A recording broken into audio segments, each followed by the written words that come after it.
There have been talks about the reorganization of the Nigerian National Petroleum Corporation since President Muhammadu Buhari came into office. The proposed plan is predicated on allegations of corruption in the corporation.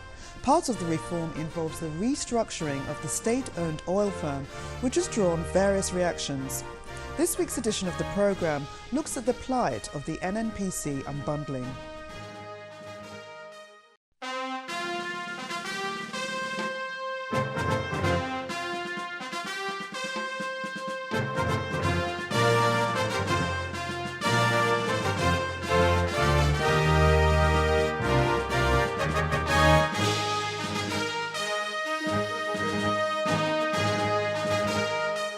Hello there and welcome to the programme. I'm Yemisi Ipaye.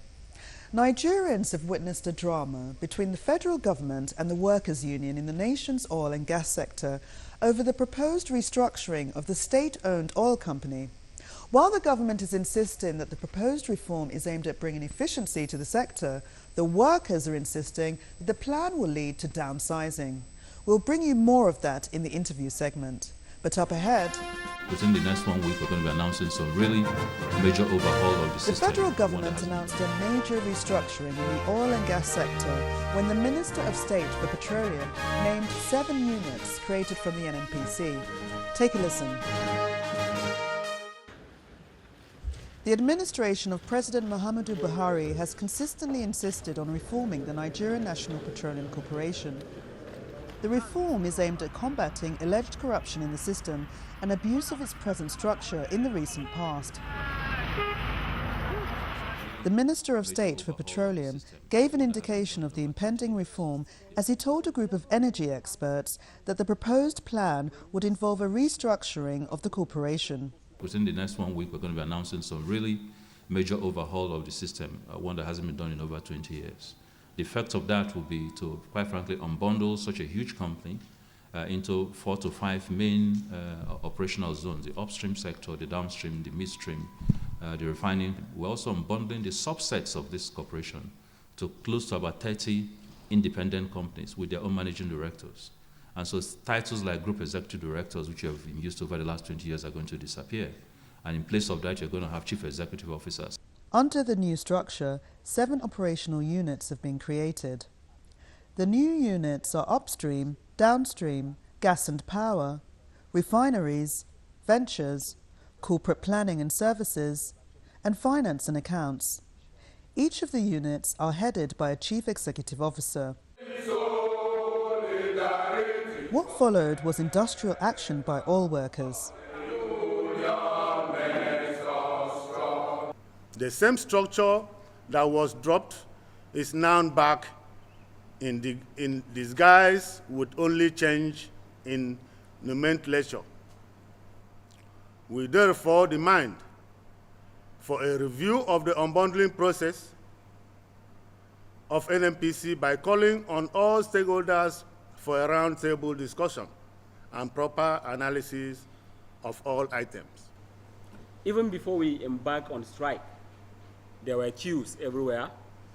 Our expectation is that our chief executive would give a steer on how those queues will disappear by fixing our pipelines, by ensuring that our depots are up and running, by ensuring that our refineries, whom at the present capacity utilization is less than 20%, he tries to bring it up, but rather than concentrate on those operational issues, he went into a search for unbundling.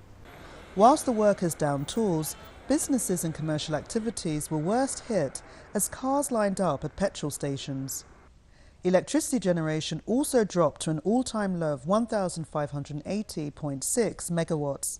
I came here by 5 a.m. and until now, we keep hearing there's no fuel. But one thing that is very funny is that we hear there is no fuel, yet there are people going through the other gates and buying fuel. I left my house exactly 3:30. Then I went straight from my house, Orozo, to NNPC, the Konoye, opposite NNPC. The queue was terrible there. However, the strike was suspended almost as soon as it began. The issue surrounding the restructuring has not been resolved. We've taken time to, itemize those issues, gray areas, vis-a-vis in terms of job security, in terms of economic value, in terms of the growth of NNPC and so on. And we've dot those I's and so on. In terms of also making sure that, unfortunately, like I said clearly, NNPC has policies, and those policies keep NNPC as holy as it is should not be, discredited. And that is what we mean by suspending the strike action and going back again to look at those issues. And we hope that strongly Mr. Minister of State will be able to make available those necessary issues, restructuring plans that he has for the NNPC. But federal lawmakers insisted on asking probing questions. The Minister of State for Petroleum was invited to provide explanations, while the lawmakers took their positions on the matter after the relevant clarifications.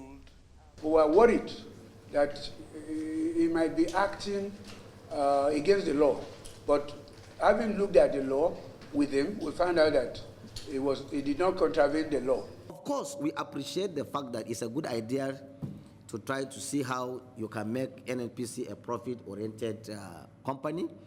But our only point of concern is that due process should follow, and that at least the bill should be sent to the National Assembly. Had it been, this bill has been, executive bill has been sent to this effect, this issue wouldn't have even come into being. I think we will have probably passed that bill, and probably that will have solved the issue once and for all. Pending the resolution of the restructuring process, the NNPC units will remain as the government looks for ways to maximize profit and eliminate corruption from the corporation.